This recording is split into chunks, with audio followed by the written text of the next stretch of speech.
Hey, folks. Welcome. I am 100% out of frame. That's right.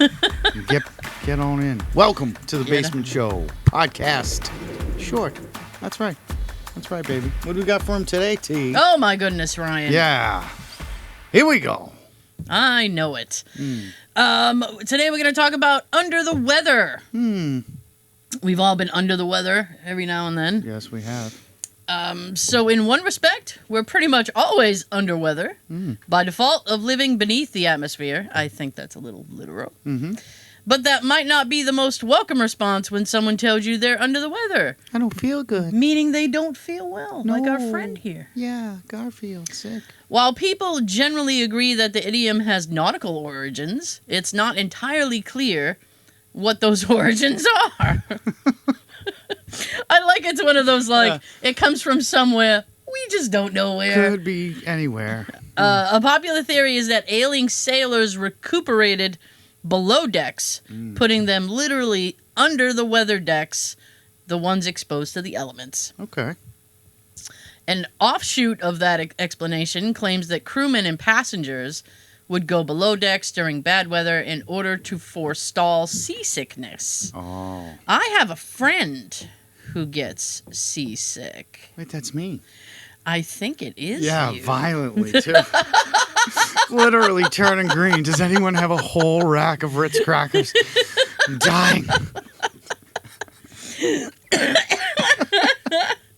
Anyway. Oh, my goodness. Continuing. Oh, I'm trying. Yeah. But there are a couple notable holes in that line of thinking. Of course there are, or we wouldn't be here. Exactly. First of all, although a ship's infirmary, or sick bay. Yeah. Oh, all these nautical terms. That's right. I'm in the sick bay. Would have been below decks, and passengers no doubt would have sheltered below during a storm. Sources touting the aforementioned theories lack examples of the phrase under the weather in those contexts, and moreover, many 19th century instances of being under the weather have nothing to do with poor physical health. Oh. No. Who knew? It was used in reference to personal financial troubles, a political party's impotence, or an entire city's failure to prosper. Oh. Everything is very low priced here now, except real estate, which holds its own. A fact illustrative. Illustrated? It's so early in the morning. It is. Of the confidence which has always been felt by our citizens that Boston could not long remain under the weather, a Boston correspondent for the Times wrote in 1843. Ooh, long time ago. We were prospering in 1843. That's right. We sure were. What happened? One article from 1826 even used the expression to mean drunk. And while it's been suggested that the phrase first referred to illness and later expanded to encompass other difficulties... How are you feeling, sweetie? Much better. Oh, my, you're burning up. I'm going to tell the school you're staying home. I'm afraid I can't allow that. Lisa? Bob, no, wait, we can make a deal. You don't have anything I want. No. In 1824, update from Key West, which was called Thompson's Island at the time, indicated that piracy is completely under the weather in the area, meaning it was running rampant, Ryan. Oh, no good. No good. 2 years later, an announcement about new leadership at the College of William and Mary acknowledged that although the institution had been long under the weather, we trust a more auspicious era has commenced. In a way, being under the weather was basically the 19th century version of being in your flop era. Oh, floppy house. He's down. As for the phrase's meaning, clues may have found in how sailors use the words in the literal sense. If a vessel had to make an unscheduled pit stop due to inclement weather, it was often said to have docked under stress of weather. Okay. And under the weather involves being in some kind of distress as well, so perhaps there's a link between the two expressions. Right, sick on a boat. Yeah. It's also worth pointing out that weather in nautical circles doesn't always refer to what's happening in the sky. The weather side of a ship or island is one that faces the wind, and referred to as the windward side. Ooh.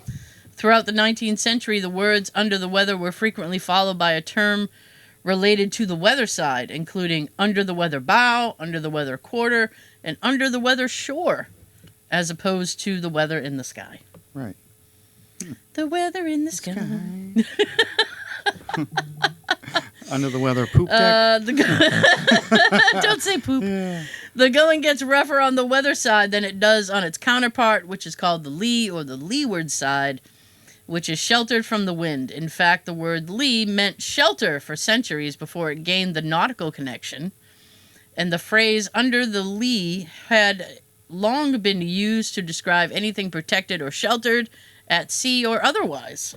Wow. So it seems possible that the weather side, with all its implications of struggle and difficulty, inspired under the weather, and its already established antonyms of sorts under the lee helped it stick. Wow. It seems safe to assume it's related to the notion that sailors dealing with weather in some form or another were not doing very well. Exactly. You're going to have to get over it because you're under it. That's right. So if you're feeling above the weather, be sure to like, share, and subscribe. Hit that notification bell on your way below deck and to be notified when we upload new mediocre entertainment. That's right. We'll And guess what? What? We'll be back next week with a full episode. Oh, yeah, we will. Love you so much. Thank you for doing that, too. Shorts. Yeah. You love it. We need you. Forever. Bye-bye, everybody.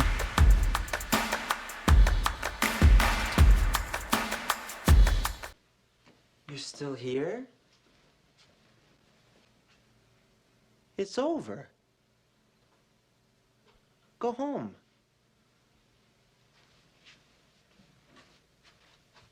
Go. Yes. Yes.